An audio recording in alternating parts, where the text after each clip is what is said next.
వద్ద గోదావరి ప్రవాహం క్రమక్రమంగా పెరుగుతోంది. ప్రస్తుతం 52 అడుగులకు పైగా ప్రవాహం కొనసాగుతోంది. దీంతో తురుబాక వద్ద గోదావరి వరద పోటెత్తడంతో ఆ మార్గంలో రాకపోకల్ని అధికారులు నిలిపివేశారు. ప్రతిసారి వరదలకి వందల ఎకరాల్లో పంటలు నీట మునిగిపోతున్నాయని రైతులు ఆవేదన చెందారు. చర్ల, దుమ్మగూడెం రహదారిలో వరద ప్రవాహంపై మరింత సమాచారం మా ప్రతినిధి రజనీకాంత్ అందిస్తారు. భద్రాచలం వద్ద గోదావరి ప్రవాహం గంట గంటకు పెరుగుతుంది. ప్రస్తుతం 52 అడుగుల వద్ద గోదావరి ప్రవాహం కొనసాగుతుంది. 13,94,000 క్యూసెక్కుల పైచిలకు వరద నీరు ఖాతా దిగువకు ధవళేశ్వరం వైపు పరుగులు పెడుతున్న పరిస్థితులు స్పష్టంగా చూడవచ్చు. ప్రస్తుతం 52 అడుగుల వద్ద విజువల్స్ను కూడా స్పష్టంగా గోదావరి ప్రవాహం గత 2022లో వచ్చిన వరదల ప్రవాహం దృష్టిలో పెట్టుకొని ఈ పరిసర ప్రాంతాల గ్రామాల ప్రజలు కూడా భద్రాచలం పట్టణంతో పాటు చర్ల, దుమ్ముగూడెం ప్రాంతాల, బూర్గంపాడు, అశోపురం మండలాల ప్రజలు కూడా మరొకసారి ఈ వరద ప్రవాహం ముంపు పొంచి ఉందా అంటూ మాత్రానికి వాళ్ళు భయాందోళన వ్యక్తం చేస్తున్న పరిస్థితి. మరో గంట వ్యవధిలోనే 53 అడుగులు చేరుకునే అవకాశం ఉన్నట్లు కూడా సిడబ్ల్యూసీ అధికారులు చెప్తున్నారు. మూడవ ప్రమాద హెచ్చరిక 53 అడుగులకు గోదావరి వరద ప్రవాహం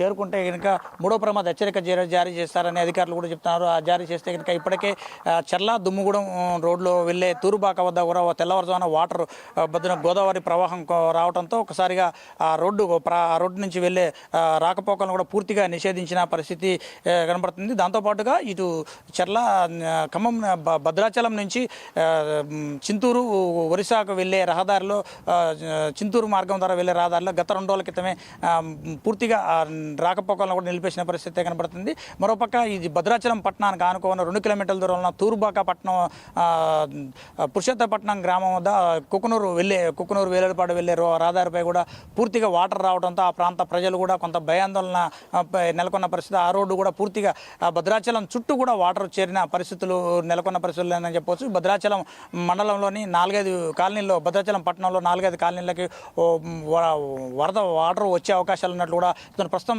భద్రాచలం కరకట్ట వద్ద మనం ఉన్నాం. కరకట్ట వద్ద స్నానఘట్టాలు కూడా పూర్తిగా మునిగిపోయిన పరిస్థితులు చూడవచ్చు. కరకట్ట వద్ద గజ ఈతగాళ్ల సాయంతో నాటు పడవలు, దాంతోపాటుగా స్టీమర్లు కూడా సిడబ్ల్యూసీ అధికారులు కూడా ఏర్పాటు చేశారు. ఒకవేళ ప్రమాద శాస్త్రం ఎవరన్నా పడినా కానీ దీంట్లోకి వాళ్ళని రక్షించేందుకు మాత్రం గజ ఈతగాళ్లతో పాటు రెస్క్యూ టీమ్స్ను కూడా, ఎన్డీఆర్ఎఫ్ బృందాలను కూడా భద్రాచలం పట్టణంలో ఒక ఎన్డీఆర్ఎఫ్ బృందంతో పాటు చర్ల మండల కేంద్రంలో ఒక ఎన్డీఆర్ఎఫ్ బృందాన్ని కూడా ఏర్పాటు చేసినట్టు అధికారులు కూడా చెప్తున్నారు. జిల్లా కలెక్టర్ జితేష్ పాటిల్ కూడా ఎప్పటికప్పుడు సమీక్ష కూడా నిర్వహిస్తున్న పరిస్థితి చూడవచ్చు. చర్ల మండలానికి, దుమ్ముగూడెం మండలంలో 2 మండలాల్లో కూడా ఎక్కువ కూడా ఇబ్బందులు తలెత్తే పరిస్థితి ఉంది. దాదాపు ఇప్పటికి 45 నుంచి 53 అడుగులు కనుక ప్రవాహం కొనసాగితే, 53 అడుగులకు మూడో ప్రమాద హెచ్చరిక కనుక కొనసాగితే కనుక చర్ల మండలంలో దాడుపేట, దాంతోపాటు కొత్తపల్లి, సుబ్బంపేట విలేజ్లో కూడా పూర్తిగా సత్సంబంధాలు, బాహ్య ప్రపంచంతో సంబంధాలు తెగిపోయే పరిస్థితులు కనపడుతున్నాయి. దుమ్ముగూడెం మండలంలో కూడా దాదాపు 10 విలేజ్లకు కూడా 53 అడుగుల కనుక గోదావరి ప్రవాహం చేరితే 10 విలేజ్లకు కూడా పూర్తిగా సత్సంబంధాలు తెగిపోవడం కాకుండా పూర్తిగా ఆ గ్రామాలు కూడా నీట మునిగే పరిస్థితి కూడా కనబడుతుంది. ఎలన్రావుపేట ఒకటి, పగిళ్ళపల్లి, దాంతోపాటు శివనాగారం, ఎస్కొత్తగూడెం, కన్నాపురం, దాంతోపాటు గంగులూరు, కే రేగులపల్లి, తూరుబాక, దాంతోపాటు డబ్ల్యూ రేగుపల్లి, దాంతోపాటు బైరాగులపాడు గ్రామాలకు పూర్తిగా ఎఫెక్టెడ్ ఉంటుందంటూ మాత్రానికి సిడబ్ల్యూసీ అధికారులు ఇప్పటికే హెచ్చరికలు కూడా జారీ చేసిన పరిస్థితులు చూడవచ్చు. మరోసారి అలాంటి ప్రమాదం పొంచి ఉందా అంటూ మాత్రానికి ప్రజలు కూడా భయభ్రాంతులకు గురవుతున్న పరిస్థితి కనబడుతుంది. ఇప్పటికే సీఎం రేవంత్ రెడ్డి ఆదేశాల మేరకు మంత్రి పొంగులేటి శ్రీనివాసరెడ్డి నిన్న ఆకస్మికంగా భద్రాచలం కరకట్ట ప్రాంతాన్ని, దాంతోపాటు అధికారులతో సమీక్ష కూడా చేశాడు. మరోపక్క భద్రాచలం శివారు ప్రాంతమైన సుభాష్ నగర్ ప్రాంతంలో కూడా కరకట్ట నిర్మాణం జరుగుతుంది. ఆ కరకట్ట నిర్మాణ ప్రాంతాన్ని కూడా పూర్తిగా పరిశీలించాడు. పనులు వేగవంతంగా చేయాలంటూ మాత్రం చెప్పారు. మరోపక్క భద్రాచలం పట్టణంలో భద్రాచలం కరకట్ట ప్రాంతం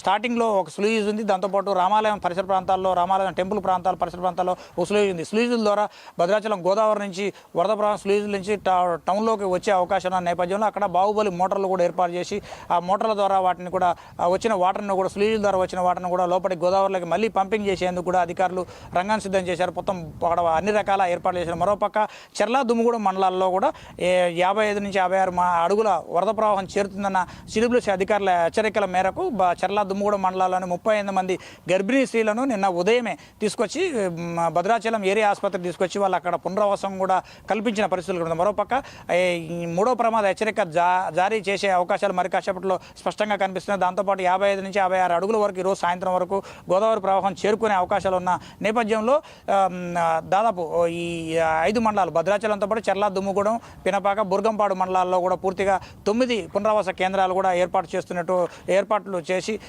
అన్ని ఏర్పాట్లు కూడా రంగం సిద్ధం చేసినట్లు కూడా జిల్లా అధికారి జిల్లా కలెక్టర్ జితేష్ పాటిల్ కూడా తెలుపుతున్న పరిస్థితి. ప్రస్తుతం భద్రాచలం వద్ద గోదావరి మాత్రం 52 అడుగులు దాటి 53 అడుగుల దిశగా మూడవ ప్రమాద హెచ్చరిక దిశగా ప్రయాణం చేస్తుండటంతో పరిసర గ్రామంతా ప్రజలు మాత్రం ఒక పక్క భయాందోళన నెలకొందని చెప్పి ప్రజలు కూడా చెప్తున్న పరిస్థితి కనబడుతుంది. మరోపక్క ఇటు చర్ల దుమ్ముగూడెం వెళ్ళే రహదారికి కూడా పూర్తిగా వాటర్ రావడం, అటు కూడా రహదారి పూర్తిగా భద్రాచలానికి ఒక సారపాక నుంచి భద్రాచలం టౌన్లోకి వచ్చే రహదారి తప్ప మిగతా రోడ్లన్నీ కూడా ఇటు కోనవరం చింతూరు ఆంధ్రప్రదేశ్కు వెళ్ళే రోడ్డు, దాంతోపాటు చర్ల దుమ్ముగూడెం ఛత్తీస్గఢ్ వెళ్ళే రోడ్డు కూడా పూర్తిగా నీట మునగడంతో భద్రాచలానికి ఇటు ఛత్తీస్గఢ్ చర్లకు వెళ్ళే రహదారులు కూడా సత్సంబంధాలు కూడా పూర్తిగా తెగిపోయాయని చెప్పవచ్చు. ఇది భద్రాచలం తాజా పరిస్థితి. శంకర్తో రజనీకాంత్, ప్రైమ్ న్యూస్, భద్రాచలం గోదావరి ఒడ్డు నుంచి.